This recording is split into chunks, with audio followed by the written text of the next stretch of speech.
I've been working in the sexuality field since 2012, and in that whole period, only one person hasn't paid me. Happened during COVID, so I'm just speaking to people on Zoom, and this wee guy from Glasgow contacts me and says something like, John, I'm interested in finding out about edging, and so on. And I say, well, I'm not really a technical guy. That's not really my perspective. And I give him the names of some other people. And he gets back in touch with me a week later and says, "Oh no, John, I've seen these other people, but you're the man, like, and you can tell me about all of this stuff."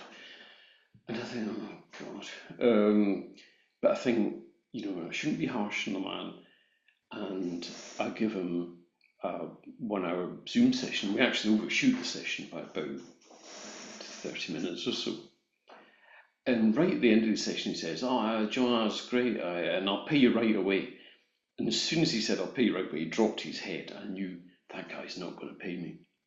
And sure enough, he didn't. And obviously, I'm slightly caricaturing this person, which I feel entitled to do.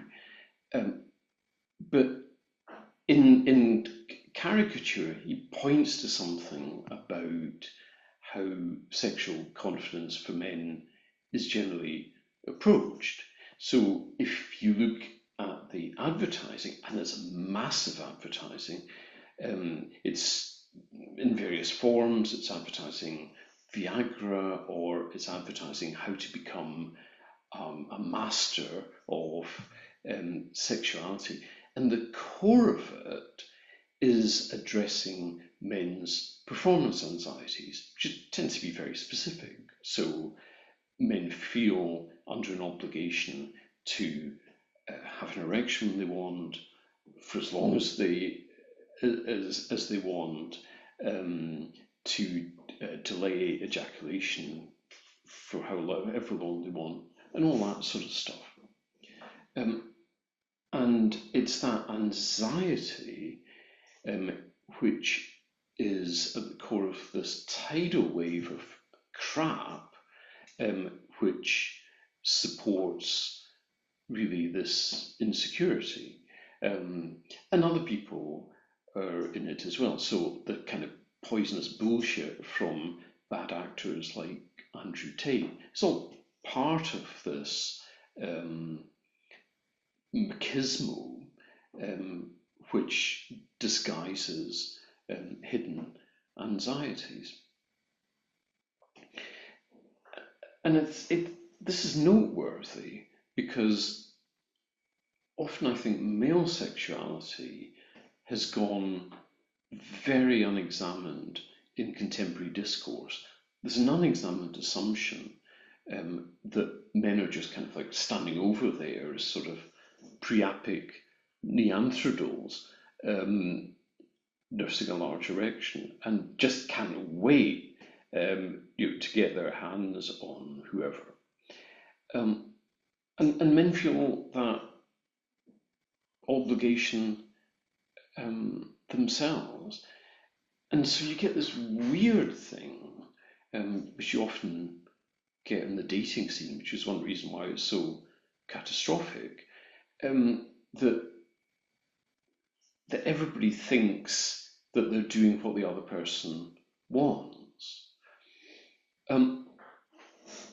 So in my perspective, it's just approaching things in completely the wrong direction if we take that performance idea as a given and then try and accommodate ourselves within that. Because we find ourselves with a kind of fake desire and a curious sort of alienation in something which is absolutely central to us, or which should be.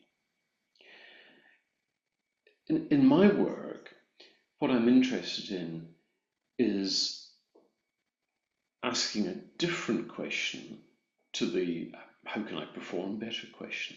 And that question really starts with, What's my nature?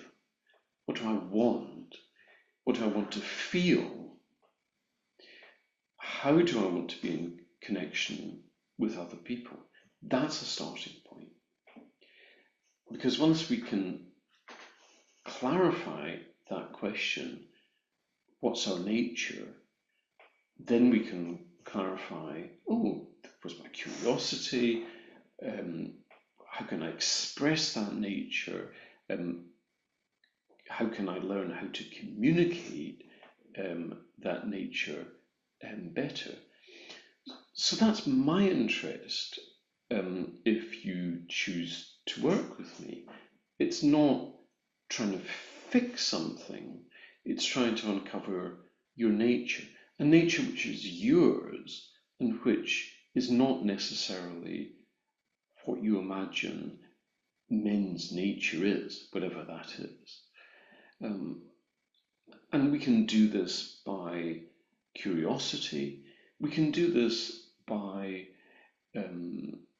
open inquiry, and we can do it by exploring things like your fantasy life.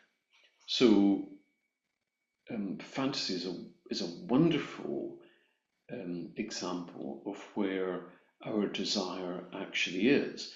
Not in terms of the structure of the fantasy, that's often accidental, but the emotional structure underneath that fantasy, and that often is of great assistance in illuminating who we really are. So, in my opinion, this performative idea of sexuality oppresses men and women equally, but oppresses them differently. And if that makes sense to you, then get in touch with me. If you're like, wee guy who wants to know about edging, find someone else.